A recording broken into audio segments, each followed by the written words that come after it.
Hello friends, कैसे हो आप सभी। आज की इस वीडियो में हम जानेंगे केमिस्ट्री के कुछ बेसिक टर्म्स के बारे में जो कि 11th क्लास की है। 11th क्लास की जो basic concepts of chemistry chapter है उससे रिलेटेड ये टर्म्स हैं। और इन टर्म्स के बारे में बच्चों को काफ़ी कन्फ्यूजन रहता है कि जब ये टर्म आती है तो उसका क्या मतलब है। स्टार्टिंग में वो समझ नहीं पाते हैं, तो इन्हीं के बारे में हम बात करेंगे। और ये रिलेटेड है मास से कि अलग अलग टाइप की जो मास टर्म है, जैसे कि एटॉमिक मास क्या है, मोलिकुलर मास क्या है, फॉर्मूला मास जब आ जाए तो उसका मतलब क्या है, मोलर मास किसको बोलते हैं, ये सब के बारे में जानेंगे। तो यहाँ पे मैंने लिखा हुआ है इनको सभी को, atomic mass, molecular mass, average mass, formula mass और मोलर मास। तो सबसे पहले हम जानते हैं एटॉमिक मास के बारे में कि एटॉमिक मास क्या है।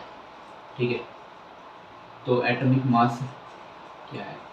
तो एटॉमिक मास का सिंपल सा मतलब है कि जब हम किसी एक एटम की बात करते हैं, पर्टिकुलर एक एटम की, इसमें सेम एटम के सेम ही एलिमेंट, अगर एक ही एलिमेंट है उसके अगर दो भी एटम आ गए तो उसकी बात भी हम नहीं करेंगे, वो मॉलिक्यूलर मास में आ जाएगा। अगर फॉर एग्जांपल एलिमेंट है मेरे पास हाइड्रोजन, तो हाइड्रोजन का एक एटम, सिंपल एक एटम का जो मास होगा उसको हम कहेंगे एटॉमिक मास। और एटॉमिक मास को हमेशा हम मेजर करते हैं एएमयू में, जिसका मतलब है एटॉमिक मास यूनिट। ठीक है, जैसे एक ऑक्सीजन अगर एटम है तो उसका मास होता है 16 एएमयू। ठीक है, अप्रोक्सीमेटली 16 एएमयू। तो एक एटम का जब भी मास आएगा उसको हम बोलते हैं एटॉमिक मास, और इसको मेजर करते हैं हम एएमयू में। तो दोस्तों दूसरी जो टर्म है यहाँ पे वो है मॉलिक्यूलर मास।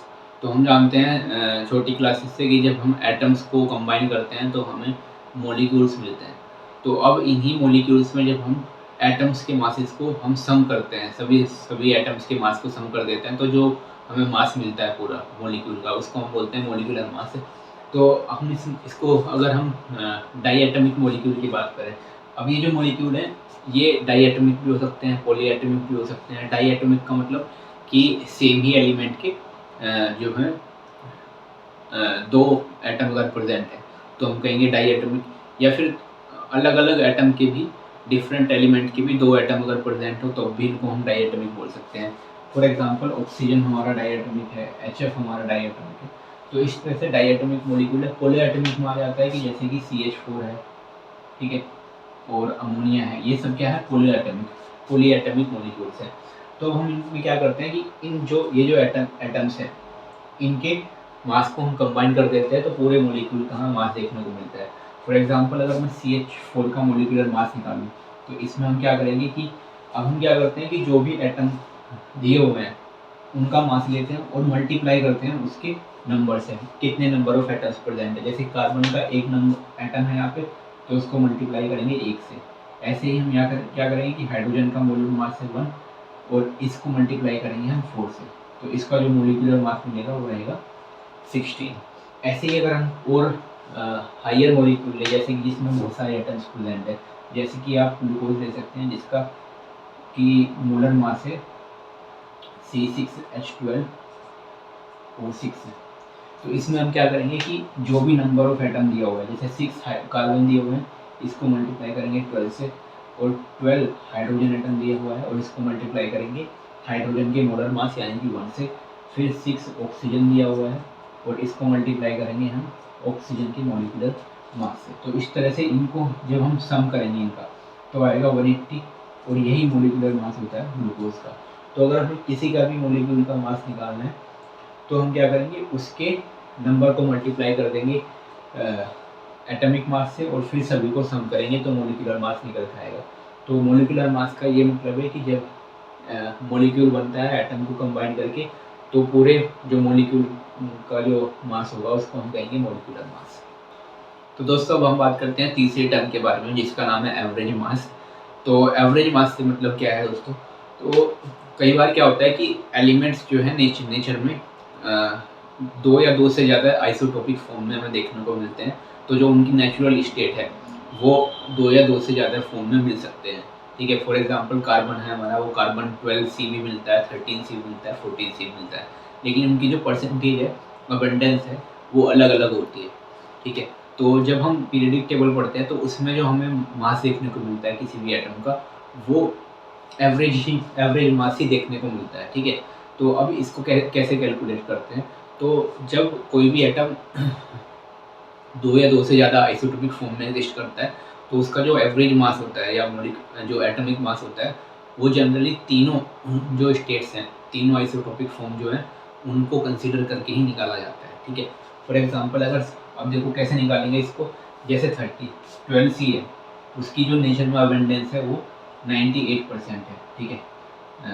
13 सी जो है उसकी नेचर में अबेंडेंस 1.89% है, ठीक है। और 14 सी जो है उसकी जो नेचर में परसेंटेज होगी बाकी वो रहेगी 0.109%, ठीक है। इस तरह से इनकी अबंडेंस है, अलग अलग अबंडेंस है। तो जब हम एवरेज मास निकालने की बात करते हैं, ठीक है, तो एवरेज मास जो होगा इनका, तो हम क्या करते हैं, इनका जो फ्रैक्शन है, जैसे कि 98% का जो मतलब वैल्यू बनी वो बनी 0.98, इसको मल्टीप्लाई करेंगे 12 सी के, जो 12 सी आइसोटोप है उसके एटॉमिक मास से, और इसको सम कर देंगे हम। तो इनको क्या करेंगे, इनकी जो परसेंटेज की वैल्यू है उनको हम मल्टीप्लाई करेंगे इनके एटॉमिक मास से, और सम करने के बाद जो भी मास आएगा वो होगा इनका एवरेज मास, ठीक है। तो यहाँ पे हम मल्टीप्लाई करेंगे 0.0189 को 13 से, प्लस 0.00109 को मल्टीप्लाई करेंगे हम 14 से। तो यहाँ पे जो मास निकल के आएगा इसको हम कहेंगे एवरेज एटॉमिक मास, और ये रहेगा हमेशा AMU, ठीक है। तो इसको हम बोलते हैं एवरेज मास। तो एवरेज मास का मतलब कम पिक्चर में आता है जब कोई जो एटम है या एलिमेंट है वो 2 या 2 से ज़्यादा आइसोटोपिक फॉर्म में एग्जिस्ट करता है नेचर के अंदर, तब हम वहाँ पे कैलकुलेट करते हैं एवरेज मास। तो स्टूडेंट्स नेक्स्ट जो टर्म है मास की वो है फॉर्मूला मास। अब ये जो फॉर्मूला मास है और मोलिकुलर मास है, इनमें बहुत बड़ा डिफरेंस है। जो हम मोलिकुलर मास यूज़ कर रहे थे वो टर्म यूज़ करते थे हम मोलिक्यूल्स के लिए, कि जब एटम कंबाइन होते हैं तो मोलिक्यूल्स बनते हैं हमारे, जो कि ऑर्गेनिक केमिस्ट्री के मोलिक्यूल्स है। जैसे बेसिक जो मोलिक्यूल है जैसे O2 C2, ठीक है, जहाँ पे हमें कोवलेंट बॉन्ड देखने को मिलता है। बट जब हम आयनिक सॉलिड्स की बात करते हैं कि आयनिक पॉजिटिव आयन और नेगेटिव आयन कंबाइन होकर के एक आयनिक सॉलिड बनाते हैं, तो तब हम यूज़ करते हैं वहाँ पे फॉर्मूला मास।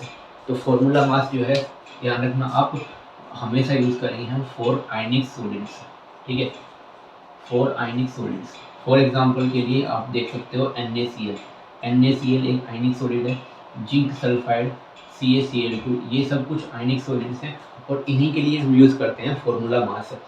अब ये जो आयनिक सॉलिड है, इनका जो फॉर्मेशन है वो मॉलिक्यूल से थोड़ा अलग होता है, और ये 3D स्ट्रक्चर बनाते हैं हमेशा, जिसकी बेसिक यूनिट हमेशा जो होती है उसको हम यूनिट सेल बोलते हैं। अब यूनिट सेल में जो है आप पढ़ेंगे सॉलिड स्टेट के अंदर, तो वहाँ पे पूरा सॉलिड आयनिक सॉलिड का कंसेप्ट आता है सॉलिड स्टेट के अंदर। अभी आप ध्यान रखना कि जब हम फॉर्मूला मास टर्म यूज़ करते हैं तो वो यूज़ करते हैं हम आयनिक सॉलिड्स के लिए, और उसमें हमेशा आप याद रखना कि एक कैटायन और अनायन का जो एटॉमिक मास है, सोडियम का एटॉमिक मास और Cl का एटॉमिक मास, इनका एटॉमिक मास मिला करके बनेगा आपका फॉर्मूला मास ऑफ NaCl। इसी तरह से जिंक और सल्फर का जो एटॉमिक मास है उनको अगर आप सम करोगे तो मिलेगा आपका formula mass of zinc sulphide. तो इस तरह से टर्म यूज़ होती है जिंक फॉर्मूला मास की फॉर आयनिक सॉलिड्स। तो स्टूडेंट्स नेक्स्ट जो टर्म है मास की उसका नाम है मोलर मास। अब ये जो मोलर मास है ये डिराइव हुई है मोल से। तो मोल क्या है, मोल एक यूनिट है जिसमें कि नंबर ऑफ एंटिटीज़ होती है 6.1 मोल में जो नंबर ऑफ एंटिटी होती है वो होती है 6.02 × 10⁻23। अब इसमें कुछ भी हो सकता है, एटम भी हो सकते हैं, मॉलिक्यूल भी हो सकते हैं, आयंस भी हो सकते हैं। तो जो मोलर मास होता है वो एक मोल एंटिटी का मास होता है इन ग्राम, ठीक है। तो मोलर मास का मतलब क्या है कि मास ऑफ 6.02 × 10⁻23 एंटिटी इन ग्राम, ठीक है। तो अब फॉर एग्जांपल अगर मैं कहूँ कि 1 मोल वाटर है मेरे पास, 1 मोल वाटर है, तो इसका मतलब क्या है कि 6.02 × 10⁻23 जो वाटर के मोलिक्यूल है उनका जो मास होगा उसको हम कहेंगे मोलर मास, ठीक है। और ये होता है 18 ग्राम, और हमेशा ये कैलकुलेट करते हैं हम ग्राम में। तो अगर मैं कहूँ मोलर मास ऑफ वाटर क्या होगा, तो मोलर मास ऑफ वाटर कहूँगा मैं molar mass of water is equal to 18 gram per mole, ये इसकी यूनिट रहेगी। ठीक है, तो हमेशा मोलर मास का मतलब है कि एक मोल एंटिटी का जो मास है ग्राम में, उसको हम कहेंगे मोलर मास। और ये सभी के लिए एप्लीकेबल है, चाहे तो एटम्स हो, चाहे मॉलिक्यूल हो, चाहे आयन हो, चाहे आपके आयनिक सॉलिड हो, तो कोई भी प्रेजेंट हो, एक मोलर से मतलब है कि एक मोल एंटिटी का मास।